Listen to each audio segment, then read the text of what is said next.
Nueva Ecija is looking for their 6th straight victory, looking for win number 18 as well. They only lost to Pampanga in San Juan in back-to-back fashion for our campaign.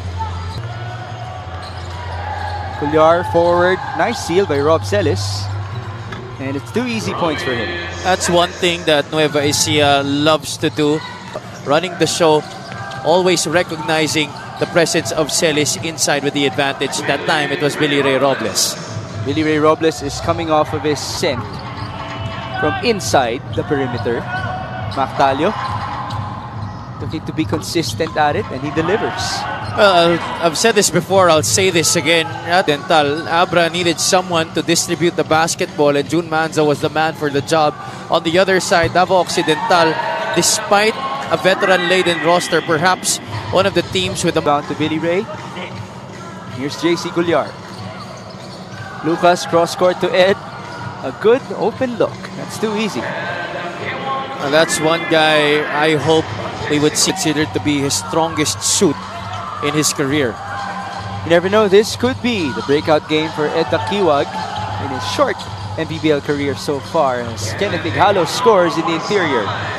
That's one thing you can expect coming from. As Billy Robles is now surveying and feeding. Lucas Cullar up top to Will Macaloni. They go to Rob. Celis pulls up. That's good. Now Mark Sarang, I shouldn't give him that much space. Robbie Celis. Thing for Davao this season. Ever since bata pa kami, yan na talaga ang naging problema ni Mac. Gets to the line a lot but doesn't really convert a lot of his free throws. In this game, again, this could be his breakout game after all. A bucket on the other end by Art de la Cruz. This is same style of play. Ang kaibahan lang, medyo mas mabilis lang si Robbie. And Celis likes to handle the ball more from the backcourt until the front court, while Art operates much more in terms of dribble handoffs. But now, speaking of teams, let's go to our teammate, Andrea Indisio. Coach Mano Inigo started our conversation with kalaban ko ang idol ko. At sino nga ba ang idol ni Coach Mano? Walang iba kundi si Coach Don. Dagdag siya. And on cue, he shoots the ball. And he scores. That's already his second 3 of the game. Talking about Ryan Costello. 12 seconds to work with. Nueva Ecija. It's Costello leaning in. No bounce for him. Collado, great effort by JJ. Total team. This is Mix Gomez alongside Javi Palanya and Andrea Indisio. Nueva Ecija with a 19-point advantage. There you see the first quarter field goal story on your screens. 10 out of 17 para dito sa Nueva Ecija. That's up with Davao. 10 on the shot clock. Custodio, feet work on his own pace. Turnaround jumper like only Bon Juan Custodio. Indisio. With that statement of Coach Don Dulay earlier that Davao will always have a special place in his heart, it's because dito raw niya sinimulan ang kanyang coaching career. In his words, he said, I gave my all in that team. But now, of course, his all is... record. And that team actually beat Davao in their previous outing, talking about Sarangani. And you know, these next games, these last games of Nueva Ecija as we wind up the season. You know, Davao actually is supposedly number 3 in the league in points off of turnovers at 18 per game. But the problem here, in this game, sorry Mix, is that... And off of the foul by Costello, we have a steal by Eman Calo. He's running, and he scored. Here's Billy Ray. Macaloni barging his way through, and he just scored. And there's nothing really much you can do there. Aaron Villarias, who's with Nueva Ecija, that's correct, is not present. Lucas Cullar able to convert from downtown. Now that guy's extra motivated to be back in Batangas. From the outside, sa laro na to, they're 0 out of 12.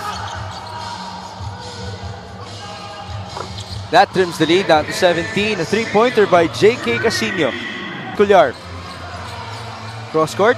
John Wilson. Couple of dribbles. Wilson. That could have been a goaltend. And yes, it will count. He's never gonna miss those kinds of calls. This halftime score is brought to you by GameX. GameX Sports, the official online basketball lending partner of the Mpbl. Mactalio. Bounce pass to Art de la Cruz. Now it's J.K. Casino with his second 3-pointer. There's better ball movement right here para sa Davao Occidental. No fire there on that turnover of Davao. But there's fire on the other end. 2 points for Lucas Cullar. Nueva Ecija. Casino. Handoff. Spy the Mac for 3. That's good. His first 3-pointer in this game. A big basket there para sa Davao Occidental. Momentum on their side. Mactalio driving. Bumping over. Basket and 1. He just demolished John Wilson in that play. Percent tonight, 3 out of 9. A 14-point advantage for Nueva Ecija. Bahio, nice feed onto Will Macaloni. That area continues to be a problem zone para dito sa Davao. That was short on his gimme. And here's the forward pass to Chris Lalata. It's 2+1 again.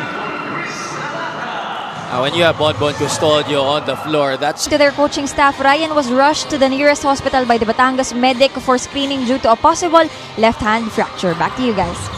So I think that was related to the unsportsmanlike foul called against him in the first half. Chris Biton in the next game for Nueva Ecija. This is John Wilson passing inside. Eman Calo, what a play. and he knows that here in this Nueva Ecija team, he just has to play a role, share the basketball, score when he's needed to, as Tumalip does para sa Davao. That trims the... Back with MJ. He's gonna work with JJ. Ayaay. Nice fake. And the make.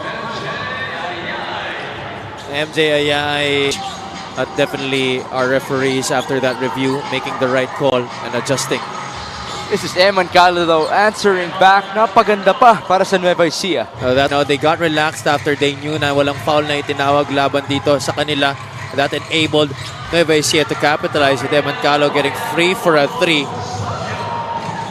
Daryl.